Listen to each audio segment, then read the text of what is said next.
Hello, नमस्कार। कैसे हैं आप सब लोग। परियोजना कार्य 2 प्रयोगात्मक परीक्षा उत्तराखंड सामाजिक विज्ञान। इससे पहले परियोजना कार्य 1 करा दिया गया है। दूसरा कार्य परियोजना इस प्रकार से है। भूगोल से ये कार्य परियोजना है। और परियोजना बहुउद्देश्य नदी घाटी परियोजना और वैकल्पिक जल आपूर्ति की विधियाँ। जल संसाधन विकास। स्वतंत्रता प्राप्ति के पश्चात भारत सरकार देश के विभिन्न प्राकृतिक संसाधनों के उपयोग और प्रबंधन के लिए प्रयासरत है। जल संसाधन मंत्रालय देश के जल संसाधनों के विकास के और नियमन के लिए नीतियां तथा कार्यक्रम निर्धारित करता है। समय समय पर जल नीति बनाते हैं। 1987 में अपनाई गई जल नीति के अंतर्गत इस बात पर जोर दिया गया है कि जल सर्वोपरि प्राकृतिक संसाधन और मूल्यवान प्राकृतिक संपत्ति है। बहुउद्देश्य नदी घाटी परियोजना का अर्थ ऐसी योजना जो एक साथ अनेक उद्देश्यों को पूरा करता है या एक साथ अनेक उद्देश्यों की पूर्ति करती है, बहुउद्देश्य नदी घाटी परियोजना कहलाती है। समावित जल संसाधन प्रबंधन पर बहुउद्देश्य नदी घाटी परियोजनाएं आधारित हैं। देश के चहुमुखी एवं सर्वांगीण विकास में बहुउद्देश्य नदी घाटी परियोजनाओं का महत्वपूर्ण योगदान है। भारत के प्रथम प्रधानमंत्री पंडित जवाहरलाल नेहरू ने इन्हें आधुनिक भारत के तीर्थ और मंदिर कहा है। बहुउद्देश्य नदी घाटी परियोजना के उद्देश्य। नदी घाटी परियोजना के निम्नलिखित उद्देश्य हैं: पनबिजली का उत्पादन, मछली पालन, बाढ़ नियंत्रण, जल परिवहन का विकास करना, उद्योग धंधों का विकास करना, भूमि संरक्षण पर प्रभावी नियंत्रण करना, दलदली भूमि को सुखाकर मानव उपयोग हेतु तैयार करना, शुद्ध पेयजल की व्यवस्था करना, वृक्षारोपण एवं वनों का विदोहन रोकना, प्राकृतिक सौंदर्य एवं मनोरंजन स्थलों का चयन करना, आंतरिक नौकायान की व्यवस्था करना, अकाल व सूखे का सामना करना, रोजगार की प्राप्ति आदि ये बहुउद्देश्य नदी घाटी परियोजना के उद्देश्य हैं। हानियाँ। बहुउद्देश्य नदी घाटी परियोजना से कौन कौन सी हानियाँ हैं? तो बहुउद्देश्य नदी घाटी परियोजना से निम्नलिखित हानियाँ हैं: भूस्खलन में वृद्धि होती है, वनों का सुदृढ़ स्तर पर विनाश होता है, बड़े बांधों के निर्माण और नहरों की खुदाई से डूबे क्षेत्रों में आने के कारण बड़ी संख्या में लोगों को अपने घरों और गांवों से बेदखल होना पड़ता है, प्राकृतिक असंतुलन उत्पन्न होता है, अनेक ऐतिहासिक स्मारक व धरोहर डूब जाते हैं, भूकंप की समस्या की संभावना बढ़ जाती है, भूमि का निम्नीकरण होता है, रोजगार का ह्रास होता है। इस प्रकार से बहुउद्देश्य नदी घाटी परियोजना है और उसके उद्देश्य हैं और उनसे कौन कौन सी हानियाँ होती हैं, ये परियोजना कार्य 2 में लिखना है। उसके बाद है वर्षा जल संग्रहण। वर्षा के पानी को इकट्ठा करना वर्षा जल संग्रहण कहलाता है।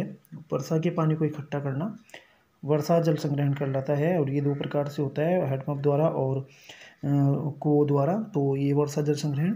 और उसके बाद वर्तमान समय में जनसंख्या वृद्धि और जल अपव्यय एवं प्रदूषण के कारण जल की मांग में तीव्र गति से वृद्धि हुई है। भारत प्राकृतिक दृष्टिकोण से विभिन्नताओं वाला देश है। यहाँ वर्ष में अनियमित वर्षा होती है। देश में भूमिगत स्तर में गिरावट एवं प्राकृतिक स्रोतों के सूखने की समस्या बनी रहती है। अतः जल भराव अभाव की पूर्ति करने के लिए जब वर्षा काल में छत के जल तथा आवश्यकता काल में उसका उपयोग किया जाता है, इस जल का निश्चित तालाबों, टैंकों, कुआं आदि में संग्रहण किया जाता है। इसे वर्षा जल संग्रहण कहा जाता है और ये 2 प्रकार से होता है, तालाब ये कुओं द्वारा और हैंडपंप द्वारा ये जो है वर्षा जल संग्रहण किया जाता है। वर्षा जल संग्रहण के क्या उद्देश्य हैं? वर्षा जल संग्रहण क्यों किया जाता है, यह क्यों आवश्यक है? तो वर्षा जल संग्रहण निम्नलिखित उद्देश्य हैं: जल की बढ़ती मांग को पूरा करना, जल के प्रवाह को कम करना, सड़कों को जलमग्न होने से बचाना, धरातलीय जल में वृद्धि करना, भूमिगत जल के प्रदूषण को रोकना, भूमिगत जल की गुणवत्ता में सुधार करना, गर्मियों तथा लंबी शुष्क अवधि में घरेलू जल की आपूर्ति हेतु इसका उपयोग किया जाता है। तो वैकल्पिक जल आपूर्तियों की कौन कौन सी विधियां हैं? तो इसमें जो पहली विधि है वो है आपका टाँका। कुंडी या टाँका राजस्थान के रेतीली ग्रामीण क्षेत्रों में जल को इकट्ठा करने की महत्वपूर्ण परंपरागत प्रणाली है। इसे कुआं भी कहते हैं। इसमें संग्रहित जल का मुख्य उपयोग पेयजल के लिए किया जाता है। यह एक प्रकार का छोटा सा भूमिगत सरोवर है जिसको ऊपर से ढककर रखा जाता है। तो ये टाँका है जो राजस्थान में पाया जाता है। उसके बाद कुएं राजस्थान में चारों ओर रेत ही रेत है। राजस्थान में पानी की बहुत अधिक कमी है। वर्षा नाम मात्र की वहाँ पर होती है। यदि वर्षा अधिक हो भी जाए तो रेत उसे सोख लेता है। राजस्थान में एक खड़िया पट्टी पाई जाती है। इस खड़िया पट्टी के ऊपर पानी को प्राप्त करने के लिए राजस्थान में कुएं बनाई जाती है। कुएं में जल भूजल से नहीं आता है, बल्कि कुएं विचित्र ढंग से नोती नोती पानी रेत की जमी से इकट्ठा करती है। कुएं राजस्थान के बीकानेर, फौलोदी आदि क्षेत्रों में बनाई जाती है। कुएं 24 घंटे में केवल 2-3 घड़े पानी इकट्ठा कर पाती है। राजस्थान में प्रत्येक परिवार की कुएं होती है।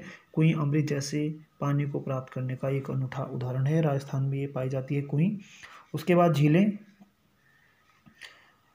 झीलें वर्षा जल को संग्रहण करने का मुख्य साधन है। भोपाल तथा उत्तरी भारत के पर्वतीय और दक्षिणी भारत के पठारी क्षेत्रों में ऐसी बहुत सी कृत्रिम झीलें हैं जिनमें वर्षा का जल इकट्ठा किया जाता है। झीलों में इकट्ठे जल का उपयोग सिंचाई आदि के लिए किया जाता है।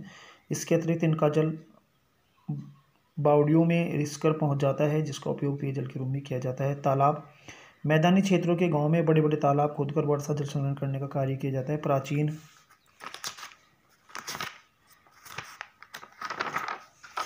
प्राचीन काल में से ही तालाबों का जल संग्रहण में महत्वपूर्ण स्थान रहा है। इन तालाबों में इकट्ठे जल का उपयोग विभिन्न कार्यों हेतु किया जाता है। पशुओं को नहलाने, सिंचाई करने आदि कार्यों में महत्वपूर्ण योगदान तालाबों का है। जनसंख्या वृद्धि के कारण वर्तमान समय में तालाब अब प्राय समाप्त हो गए हैं। तालाबों के स्थान पर बस्तियां बन गई हैं या भूमि का उपयोग किया अन्य कार्यों में किया जाता है। टिहरी बांध। टिहरी बांध टिहरी विकास परियोजना का प्राथमिक बांध है। उत्तराखंड राज्य के टिहरी में स्थित है। यह बांध गंगा नदी की प्रमुख सहयोगी नदी भागीरथी पर बनाया गया है। विवरण। टिहरी बांध उत्तराखंड राज्य में भागीरथी नदी पर बनाया गया है। देश भारत है और राज्य उत्तराखंड है। निर्माण की शुरुआत 1978। ऊंचाई 260 मीटर, लंबाई 575 मीटर, जलाशय क्षमता 2 लाख एकड़ फुट, 2,10,000 एकड़ फुट।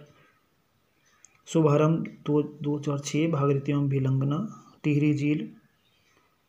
जल विद्युत परियोजना के अंतर्गत 3 मुख्य इकाइयों स्थापित हैं। टिहरी बांध और जल विद्युत इकाई 1000 मेगावाट। कोटेश्वर जल विद्युत परियोजना 400 मेगावाट। टिहरी पंप स्टोरेज परियोजना 1000 मेगावाट। परियोजना से लाभ। टिहरी बांध परियोजना से निम्नलिखित लाभ हैं। बांध पर निर्मित विद्युत संयंत्र से जल विद्युत का उत्पादन या पर्यावरण को प्रदूषित नहीं करेगा। भागीरथी और गंगा के प्रभाव को नियंत्रित किया जा सकेगा, जिससे निचले क्षेत्रों में बाढ़ का खतरा नहीं रहेगा। इस परियोजना से दिल्ली और उत्तर प्रदेश को अतिरिक्त पेयजल उपलब्ध हो सकेगा। जल संग्रहण गंगोत्री घाटी में मत्स्य पालन के लिए भी लाभकारी होगा। टिहरी गढ़वाल अंचल में अनेक छोटे उद्योगों एवं पर्यटन सुविधाओं का विकास हो सकेगा। तो ये आपका टिहरी बांध। जल संरक्षण एवं प्रबंधन के उपाय। जल संरक्षण एवं प्रबंधन के निम्नलिखित उपाय हैं। जल का पुनः चक्रण एवं उपयोग। पुनः चक्रण के द्वारा जल का पुनः उपयोग किया जा सकता है। उदाहरण के लिए प्रदूषित एवं उद्योगों द्वारा छोटे अपशिष्ट जल को संशोधित किया कर जल का उपयोग शीतलन एवं अग्निशमन के लिए किया जाता है। जल प्रदूषण पर प्रतिबंध। यह जीवनदायिनी तत्व है, इसे नष्ट करने या प्रदूषित करने पर कठोर प्रतिबंध होना चाहिए। इसके लिए सरकारी कानून बनाए गए हैं। अधिनियमों को सख्ती से लागू किया जाए और जन सामान्य को जल प्रदूषण के प्रति जागरूक किया जाए। जल प्रदूषण प्रबंधन यह धरातलीय और भूमि जल संसाधनों के दक्ष प्रबंधन का ऐसा उपागम है जिसमें प्राकृतिक संसाधनों जैसे भूमि, जल, पौधों और वन्य प्राणियों का संरक्षण मानवीय विकास के लिए मानवीय योगदान द्वारा किया जाता है। जल प्रबंधन की इस विधा से कुछ क्षेत्रों में पर्यावरण और अर्थव्यवस्था का कायाकल्प करने में सफलता प्राप्त हुई है। वर्षा जल संग्रहण। वर्षा जल संग्रहण विभिन्न उपयोगों के लिए जल को रोकने और एकत्र करने की विधि है। इसके द्वारा जल की दैनिक आवश्यकताओं की पूर्ति नहीं होती है, बल्कि इसका उपयोग भूमिगत स्तर को ऊंचा करने के लिए भी किया जाता है। यह एक कम मूल्य और पारिस्थितिक अनुकूलन विधि है जिसके द्वारा प्रत्येक बूंद संरक्षित करने के लिए वर्षा जल को नलकूपों, गड्ढों और कुओं में एकत्र किया जाता है। इस प्रकार ये वर्षा जल संग्रहण की विधियां हैं और किस प्रकार से जो है वर्षा जल संग्रहण किया जाता है और वर्षा जल संग्रहण उसके प्रबंधन के उपाय यहाँ पर दिए गए हैं। और ये इस प्रकार परियोजना कार्य 2 है जो बोर्ड परीक्षा में जो है आपको प्रैक्टिकल फाइल बनानी है, उसके लिए महत्वपूर्ण है। धन्यवाद।